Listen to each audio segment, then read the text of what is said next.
പുറപ്പാടിൻ്റെ പുസ്തകം 2-ാമത്തെ അധ്യായത്തിലേക്ക് നമ്മൾ കയറി. അക്കാലത്ത് ലേവി ഗോത്രത്തിൽപ്പെട്ട ഒരാൾ തന്നെ ഗോത്രത്തിൽപ്പെട്ട ഒരു സ്ത്രീയെ വിവാഹം ചെയ്തു. അവൾ ഗർഭം ധരിച്ച് ഒരു പുത്രനെ പ്രസവിച്ചു. ശിശു കോമളനായിരുന്നതിനാൽ അവൾ അവനെ 3 മാസം രഹസ്യമായി വളർത്തി. അവനെ തുടർന്നും രഹസ്യത്തിൽ വളർത്തുക ദുഷ്കരമായി തീർന്നപ്പോൾ അവൾ ഞാങ്ങണ കൊണ്ട് നെയ്ത് കളിമണ്ണും നാറും പൂശിയ ഒരു പേടകത്തിൽ അവനെ കിടത്തി. നദീതീരത്തുള്ള ഞാങ്ങണ ചെടികളുടെ ഇടയിൽ പേടകം കൊണ്ടു ചെന്നു വെച്ചു. അവന് എന്തു സംഭവിക്കുമെന്ന് ഉറ്റുനോക്കിക്കൊണ്ട് അവൻ്റെ സഹോദരി കുറെ അകലെ കാത്തു നിന്നിരുന്നു.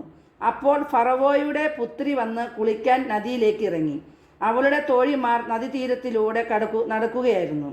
രാജകുമാരി ഞാങ്ങണ ചെടികളുടെ ഇടയിൽ ആ പേടകം കണ്ടു.